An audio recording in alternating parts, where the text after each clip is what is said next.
साल 1918 में first world war के खत्म होने के बाद जर्मनी सिर्फ मिलिट्री डिफीट का शिकार नहीं हुआ था, बल्कि पूरा मुल्क इकोनॉमिकली और पॉलिटिकली भी बहुत अनस्टेबल हो चुका था। 1919 में ट्रीटी ऑफ वर्साइल्स साइन हुई, जिसकी हमने पिछली वीडियो में बात की थी। इस ट्रीटी के मुताबिक जर्मनी को वार का जिम्मेदार करार दिया गया। जर्मनी को नुकसान का मुआवजा देने का हुक्म दिया गया। कई इंपॉर्टेंट टेरिटरीज उससे ले ली गई और उसकी मिलिट्री स्ट्रेंथ को भी काफी लिमिट में कर दिया गया। जर्मनी के अंदर बहुत से लोगों ने इस एग्रीमेंट को नेशनल ह्यूमिलिएशन समझा। पब्लिक फ्रस्ट्रेशन बढ़ने लगी। अनएम्प्लॉयमेंट और इन्फ्लेशन ने आम सिटीजन्स की जिंदगी मुश्किल बना दी। 1923 तक सिचुएशन इतनी खराब हो चुकी थी कि कुछ लोग अपनी रोजमर्रा की चीजें खरीदने के लिए करेंसी के बैग लेकर मार्केट जाते थे। मिडिल क्लास लोगों की सेविंग्स प्रैक्टिकली खत्म हो गई। पब्लिक का ट्रस्ट डेमोक्रेटिक गवर्नमेंट पर कमजोर होने लगा और इसी एनवायरनमेंट में एक्सट्रीमिस्ट पॉलिटिकल मूवमेंट्स को सपोर्ट मिलना शुरू हुआ। जंग के बाद एडोल्फ हिटलर म्यूनिक में मौजूद था। 1919 में उसने एक छोटी पॉलिटिकल ऑर्गेनाइजेशन ज्वाइन की जिसका नाम जर्मन वर्कर्स पार्टी था। उस वक्त किसी को अंदाजा नहीं था कि ये छोटी सी पार्टी फ्यूचर में दुनिया की सबसे बदनाम पॉलिटिकल ऑर्गेनाइजेशन में एक बन जाएगी। हिटलर की सबसे बड़ी स्ट्रेंथ उसकी स्पीकिंग एबिलिटी थी।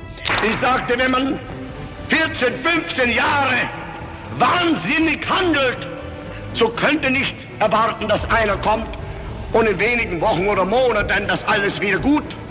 उसके स्पीच इमोशनली पावरफुल और हाईली इफेक्टिव होते थे। लोगों के बड़े हुजूम उसको सुनने के लिए जमा होने लगे। जल्द ही जर्मन वर्कर्स पार्टी का नाम चेंज करके national socialist German workers party रखा गया। इसी पार्टी को दुनिया आज नाजी पार्टी के नाम से जानती है। पार्टी के नेशनलिज्म, एंटी कम्युनिज्म और ट्रीटी ऑफ वर्साइल्स के खिलाफ स्लोगन एग्रेसिवली प्रमोट करना शुरू किया।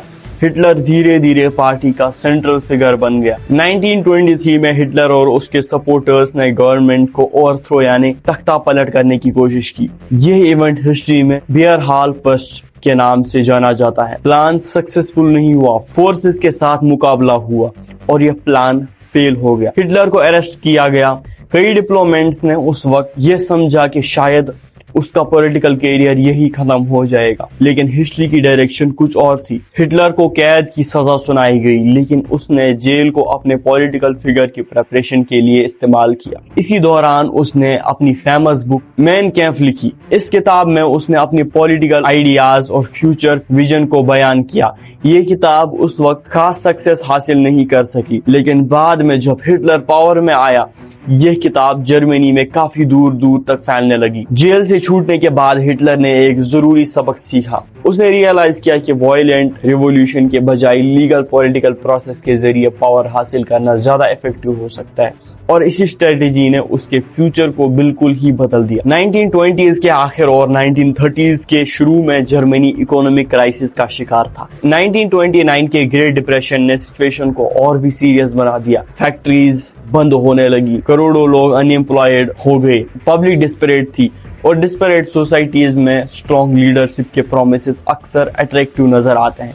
हिटलर और नाजी पार्टी ने इसी नाराजगी को सियासी तौर पे इस्तेमाल किया। लाखों की तादाद में रैलीज ऑर्गेनाइज की गई। पोस्टर्स, न्यूज़पेपर्स और स्पीच के जरिए पब्लिक ओपिनियन को इन्फ्लुएंस किया गया। जोसेफ गोबेल्स, जो बाद में नाजी प्रोपेगेंडा मिनिस्टर बना, मीडिया और मैसेजिंग को हाईली ऑर्गेनाइज्ड तरीके से यूज करने लगे। नाजी पार्टी अपने आप को जर्मनी की प्रॉब्लम्स का सोल्यूशन बता रही थी और धीरे धीरे पब्लिक सपोर्ट बढ़ने लगा। 1932 तक नाजी पार्टी जर्मनी की सबसे बड़ी पॉलिटिकल पार्टी बन चुकी थी। अब हिटलर पावर के बहुत करीब था, लेकिन उसका सबसे इम्पोर्टेंट चैप्टर अभी बाकी था। जनवरी 1933, एक ऐसा साल जो जर्मनी ही नहीं सारी दुनिया की हिस्ट्री को पूरी तरीके से बदलने वाला था। असल में दोस्तों 30 जनवरी 1933 जर्मनी के प्रेसिडेंट पाउल वॉन हिंडनबर्ग ने एडोल्फ हिटलर को जर्मनी का चांसलर अपॉइंट किया। उस वक्त बहुत से पॉलिटिशियंस को लगता था कि वो हिटलर को कंट्रोल कर सकता है। उनका ख्याल था कि हिटलर सिर्फ एक पॉलिटिकल फिगर होगा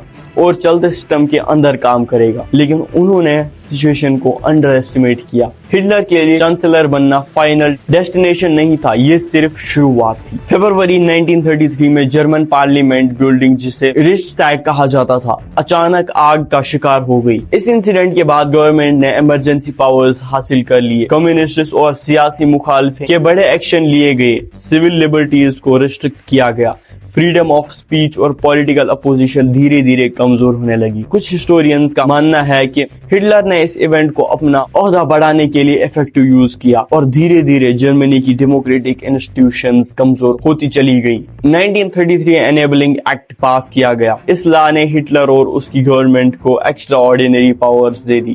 اب پارلیمنٹ کی اپروول کے بغیر بھی قانون پولیٹیکل اپوزیشنز کو سسٹمیٹیکلی ایلیمنیٹ کیا گیا۔ کمیونسٹ پارٹی بین کر دی گئی، کئی اپوزیشن لیڈرز کو اریسٹ کر لیا گیا، ٹریڈ یونینز کو ڈیزالو کر دیا گیا اور Germany practically one party side میں تبدیل ہو گیا۔ ڈیموکریسی فارملی موجود تھی، لیکن ریئلٹی میں پاور ایک لیڈرشپ کے پاس ہی کنسنٹریٹ ہو چکی تھی۔ 1930s کے دوران جرمنی کی اکانومی میں ایک امپرومنٹ دیکھنے کو ملی۔ لارج انفراسٹرکچر پروجیکٹ شروع کیے گئے، روڈ نیٹ ورکس ڈیولپ کیے گئے، انڈسٹریل پروڈکشن انکریز ہوئی، ان ایمپلائمنٹ فگرز میں کمی آئی۔ کئی جرمنز نے اس پیریڈ کو اکنامک اسٹیبلٹی کے طور پر دیکھا، لیکن ہسٹورینز یہ بھی پوائنٹ آؤٹ کرتے ہیں کہ اس ریکوری میں گورنمنٹ کا کافی پیسہ لگا اور ملٹری ایکسپینشن کا بھی کافی امپورٹنٹ رول تھا، یعنی معاشی بہتری اور مستقبل کے جنگوں کی تیاری ایک دوسرے سے الگ نہیں تھے۔ جب اکانومی میں سدھار ہو رہا تھا، اسی وقت سیاسی آزادی تیزی سے گھٹ رہی تھی۔ سیکرٹ پولیس آرگنائزیشن گیسٹاپو کو بڑے اختیارات حاصل ہوئے، گورنمنٹ کرائسس اور اپوننٹس کو مانیٹر کیا جاتا تھا، کئی لوگ اریسٹ ہوئے، کنسنٹریشن کیمپس اسٹیبلش کیے گئے جہاں سیاسی قیدیوں کو بھیجا جاتا تھا۔ پبلک کرٹیسزم ڈینجرس ہوتی جا رہی تھی، ڈر دھیرے دھیرے سماج کا حصہ بننے لگا، بہت سے لوگ کھلے عام مخالفت کا اظہار کرنے سے گھبرانے لگے۔ 1934 میں پریزیڈنٹ ہنڈربرگ کی ڈیتھ کے بعد ہٹلر نے چانسلر اور پریزیڈنٹ دونوں پوزیشنز کو کمبائن کر دیا۔ اب وہ جرمنی کا انڈسپیوٹڈ رولر بن چکا تھا۔